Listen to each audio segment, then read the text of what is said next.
SSC GD 2024 बहुत सारे बच्चे कह रहे थे हमें रनिंग में प्रॉब्लम आ रही, बहुत सारी प्रॉब्लम आ रही, जैसे रनिंग टाइम कम हो गया है ठंड की वजह से, और नी पेन है, शिन पेन है, वेरिकोस प्रॉब्लम है, और डाइट क्या लेनी है रनिंग के लिए जिससे आपका टाइम ठीक ठाक रहे। ये सब चीज़ें एक ही वीडियो में बताऊंगा, ठीक है। तो वीडियो पूरा देखें अगर आपको कोई भी रनिंग में प्रॉब्लम आ रही है। अभी जो 15 दिन का भी शेड्यूल बताऊंगा, अभी जितने दिन भी बचे हैं, 15-20 दिन भी बचे हैं, इस टाइम का मैं बताऊंगा इस 15-20 दिन में आपने क्या क्या करना है, ठीक है। सबसे पहले बात करेंगे रनिंग का टाइम कम हो गया है। किसी बच्चे का रनिंग का टाइम इसलिए कम हो गया रेस्ट करने की वजह से, किसी का हो गया ऐसे रनिंग कर ही रहा था तब भी टाइम कम हो गया क्योंकि ठंड थोड़ी हो गई, ठंड नहीं हुई मतलब क्या बोलते हैं ठंड जैसी होगी, पसीना नहीं निकल रहा है और बारिश ज़्यादा लग रही है इस वजह से। देखो इसका पहले रीज़न क्या है, सूखी बॉडी है इसलिए टाइमिंग कम हो गया और सांस फूल रही है। जब भी आप रनिंग करोगे सुबह सबसे पहले बॉडी को स्ट्रेच करना है, बहुत ज़रूरी है।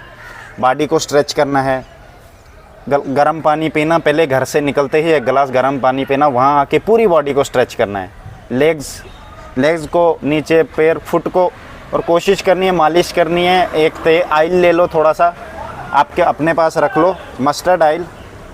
रनिंग से पहले उस मालिश करो, थोड़ी बॉडी को गर्म करने के बाद ही रनिंग करो। आप सूखी बॉडी रनिंग करते हो इस वजह से आपकी सांस फूलती है और नेचुरली सूखी बॉडी रनिंग नहीं कर पाओगे और थक जाओगे जल्दी, ठीक है। बॉडी को थोड़ा गर्म करना चाहिए, स्ट्रेच करना चाहिए, क्योंकि बॉडी जब नॉर्मल पोजीशन पे रहती है एक अकड़ जाती है एक ही जगह से। तुम एकदम रनिंग करोगे क्या होगा, उससे थक जाओगे 2 मिनट में।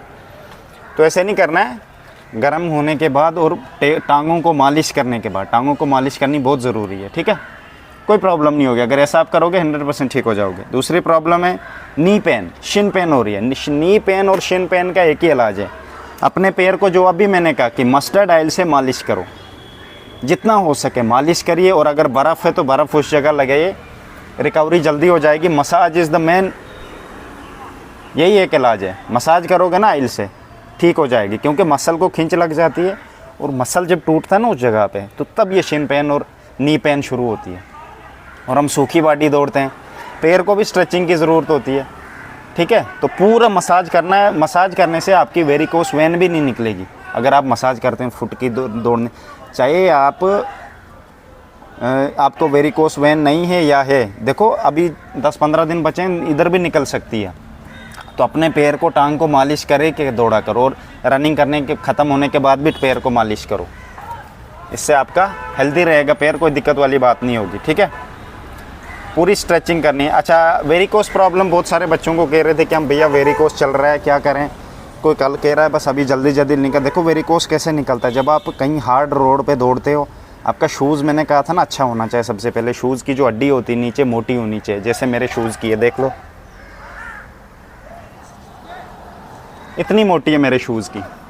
मैं जब दौड़ता हूँ ना मुझे ऐसे लगता है मैं पानी में दौड़ रहा हूँ, इतना नरम है ये शूज़, मतलब नरम होना चाहिए। मेरा रहने दो, आप अपना कहीं से भी ले लो मार्केट में, जो आपका अच्छा लगे। शूज़ को मोटा होना चाहिए, इससे रनिंग में भी हेल्प करता है बहुत ज़्यादा। आप हार्ड रोड पे दौड़ रहे हो, सेगा का शूज़ इतना फ्लीट सा लगा के, तो आपके पैर में तो प्रॉब्लम आएगी, है ना। जब आपके टांगों में प्रॉब्लम आती है, जब हम दौड़ते हैं हमारी टांग पे कम से कम 600 किलो का वज़न पड़ता है हमारे बॉडी का प्रेशर से, तो खून उतना प्रेशर से नीचे जाता है, वो उसको वेन में जगह ही नहीं मिलती है, वो दूसरी छोटी छोटी वेनें नेर्व्स होती हैं उनमें घुस जाता है अंदर, और वो नेर्व्स में अंदर घुस के बाहर से बंद हो जाती है और काला खून बन जाता है वहाँ पे। अब इनको निकालने के लिए एक इंजेक्शन आता है जिसको स्क्लेरोथेरेपी भी कहते हैं, स्क्लेरोथेरेपी, और इंजेक्शन का नाम है सोडियम टेट्राडाइसल सल्फेट। 165 रुपये का आता है ये इंजेक्शन, बहुत सस्ता है, पर लगाने वाला ढूंढ लो भाई। अगर लगाने वाला है, किसी के पास नॉलेज है, वैन में लगाना होता है, जिस जगह वेरिकोस वैन निकलती है, ये सिर्फ 160 रुपये का है। डॉक्टर कम से कम चार्ज करता है 5-6 हज़ार रुपये इसके, मगर बेवजह ऐसे ही। अगर आप डॉक्टर के पास जाओगे तो मेहरबानी करके ये मत उसको कहना कि मुझे नौकरी लगी है, नौकरी लगने वाली है, मैं इस वजह से लगा रहा हूँ। उसको कहना सिर्फ मुझे वेरिकोस वैन नहीं दिखनी चाहिए, बात ख़त्म। किस वजह से लगा रहा, वजह नहीं बोलना उसको, वजह बोलोगे ज़्यादा पैसे लेगा। उसको पता होगा कि इसको नौकरी लगने वाली है, अभी ये मुसीबत में, इसमें ज़्यादा भी पैसे बोलूँगा ये देगा। तो ये बात ध्यान रखना, ये आजकल बड़े लुटेरे हैं, ठीक है। सोडियम टेट्राडाइसल सल्फेट, STD भी इसको बोलते हैं शॉर्टकट फॉर्म में, 160 रुपये का आता है। वाइट फ्लूइड होता है, वो डालते हैं वैन्स में, एकदम वैन 1 सेकंड में गायब हो जाएगी, पता भी नहीं चलेगा, थी भी नहीं वो। मगर कोई एक्सपर्ट होना चाहिए लगाने वाला, तुम्हें पता ही नहीं चलेगा वैन कहाँ पे है, ठीक है। तो ये है। अच्छा, अब डाइट, सबसे बड़ी चीज़ है डाइट। बहुत सारे बच्चों को प्रॉब्लम आ रही है, डाइट नहीं है, वीकनेस, टाइटनेस। जब भी आप दौड़ते हो थकान होती है, एकदम से लगता है यार अब मैं नहीं दौड़ पाऊंगा, लास्ट में सांस फूल रही है। सांस फूलने का मतलब है आपके जो चेस्ट है ना, लंग्स में फैट आ गया। अब फैट को हटाना लंग्स से कैसे हटाएंगे, है ना। बहुत सारी चीज़ मैं बताता हूँ कैसे हटाना है। लंग्स से फैट, पहली चीज़ आपने फैटी चीज़ नहीं खानी, हेल्दी फैटी चीज़ खानी। हेल्दी फैट होता है जैसे दही में फैट होता है, अच्छा वो हेल्दी होता है, रनिंग के काम आता है। घी थोड़ा थोड़ा आपसे अगर आपके पास है तो खाओ, अगर घी नहीं है दही खाओ, ठीक है। जब भी ये चीज़ें खाओगे ना फैटी, तो एक काम करना, खाने के बाद मेहरबानी करके ठंडा पानी नहीं पीना, नॉर्मल भी नहीं है, गर्म पानी पीना, ताकि ये जगह से इधर पेट तक वो मतलब रुके नहीं, घी शी जो भी ऑयली है पेट में चले जाए। या पेट में चले जाएगा वो एनर्जी में कन्वर्ट होने में उसको टाइम नहीं लगेगा। हमारा इधर ही रहता, हम एकदम ठंडा पानी पीते वो इधर ही अकड़ जाता है, और यहाँ पे फैट, फिर दूसरे दिन हमें सांस फूलती है, किसी किसी को तो खांसी भी आती है दौड़ते वक्त। तो ये चीज़ का ध्यान रखिए। चावल और दही सबसे बेस्ट डाइट है, चावल और दही अगर कर पाओगे। दही कोशिश करना मार्केट से अच्छी लाना, ये नहीं कि दुकान से पैकेट वाली वो मिलती है 20 रुपए की, वो नहीं लाना। वो इसलिए कह रहा हूँ, वो मतलब पैकेट वाली में यार पाउडर के भी बना के दे देते हैं। जो ओरिजिनल है ना मार्केट में दूध आता है उसकी बनी हो, सबसे ज़्यादा अच्छी बात है। रोटी, ब्रेड, ग्रेन रोटी खाना, चबा के खाना, बिल्कुल पूरा बन जाना चाहिए मुंह में। ये नहीं कि ठोस हो गए जल्दी जल्दी भूख में, तो फिर वो हज़म ही नहीं होगी। रोटी भी चावल के साथ खानी अच्छे से। सबसे ज़्यादा अगर तुम्हें जल्दी हज़म होना चाहिए और नॉर्मल पतली रोटी खानी है जिससे कोई दिक्कत ना हो, ना गैस बने ना कुछ भी नहीं बने, चावल और दही सबसे बढ़िया है। तुम जैसे खाओ, तड़का लगा के खाओ दही को, या कच्ची दही डालो चावल में, सबसे बेस्ट डाइट। ओट मील ये सब ज़रूरतें नहीं, अगर चावल और दही खा लोगे ना, सबसे बड़ी डाइट यही है। रनिंग की सबसे बड़ी अच्छी डाइट। और कोशिश करना रोटी खाने के बाद गर्म पानी, ताकि वो हज़म भी हो जाए और गले में कुछ घी वी फैटी चीज़ ऐसी नहीं फंसे, ठीक है। तो रनिंग शेड्यूल अब बताता हूँ। रनिंग शेड्यूल कैसे करना है। अब कितने 15-20 दिन ही बचे, 20 दिन रख लेते हैं, 18 दिन रख लेते हैं। 18 दिन में करना, हफ्ते के हिसाब से बोलूँगा, ठीक है। एक हफ्ते में 3 दिन आपने, 3 दिन, एक दिन अगर 5 किलोमीटर करोगे, दूसरे दिन 3 किलोमीटर करनी है रनिंग। चौथे दिन आप लॉन्ग भी कर सकते हो या शॉर्ट भी, 2 किलोमीटर। ऐसे नहीं कि अभी नज़दीक आ रहा टाइम तो एकदम दौड़ोगे, बस वो प्रेशर बनेगा तुम्हारे अंदर। उस चीज़ को कंट्रोल रखना है। वो जल्दी जल्दी दौड़ने के चक्कर में वेरिकोस वेन या कहीं लेग को इंजरी हो जाएगी, फिर प्रॉब्लम हो जाएगी बाद में, ठीक है। अभी रिस्क नहीं लेना। अभी ये चीज़ें आती है, ये लास्ट में आती है जब बंदे को पता नहीं ना चलता, एकदम प्रेशर में होता है यार अब पता नहीं क्या होगा। और जिनका भी ज़्यादा टाइम आ रहा है, आप लोग डेली रनिंग करो 5-5 किलोमीटर और स्प्रिंट मारो रनिंग के बाद, ठीक है। जिनका टाइम ठीक है, मतलब 25 से नीचे आ रहा है, आप लोग बस नॉर्मल रनिंग करो 5-5 किलोमीटर, वहाँ पास हो जाओगे। 26 मिनट तक जिनका भी आ रहा है, गारंटी से कि लिख के देता हूँ तुम सब पास हो 26 मिनट तक।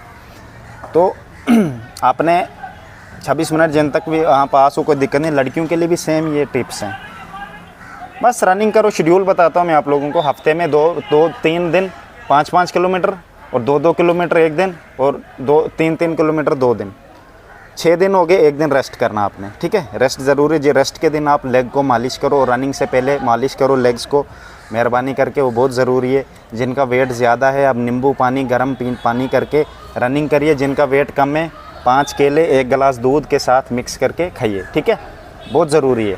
वेट भी देखो होना चाहिए, क्योंकि अगर वेट नहीं ना बढ़ाओगे, ट्रेनिंग में इतना रगड़ा लगेगा और सूख जाओगे। तभी वो कहते हैं वेट बच्चे का होना चाहिए, ताकि उधर अगर रगड़ा लगा भी तो हेल्दी रहेगा।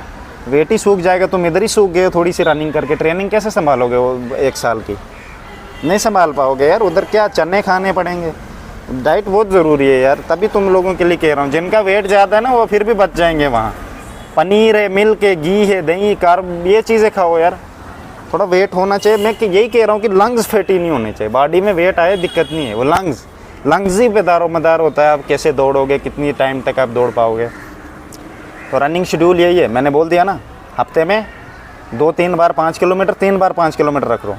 2 दिन 3-3 किलोमीटर, 5 हो गए, एक दिन 2 किलोमीटर और एक दिन रेस्ट हफ्ते में। बस ऐसे सेम चलते जाओ ऊपर तक। और स्प्रिंट, अपनी रनिंग में एक्सरसाइज, चेस्ट की एक्सरसाइज, स्प्रिंट भी मारने। स्प्रिंट 3-4 होनी चाहिए रनिंग कंप्लीट करने के बाद। थोड़ा सा रेस्ट करो जब तक वो सांस अपनी आप नॉर्मल पोजीशन में नहीं आ जाओगे। उसके बाद सिंगल स्प्रिंट मारो, 30-30 सेकंड का गैप रखो उसके बीच में, ठीक है। कोई 4-5 मारने हैं, वो ध्यान रखना है, कोई कहीं ऐसी रोड पे नहीं मारना जहाँ पे इंजरी हो जाएगी, ठीक है। ध्यान से अब क्योंकि ये इस टाइम होता ही है, ये मुझे पता है बहुत सारे बच्चों को प्रॉब्लम आएगी। Okay, best of luck. अगर फिर भी कोई प्रॉब्लम आएगी कमेंट कर देना मेरे को। ओके।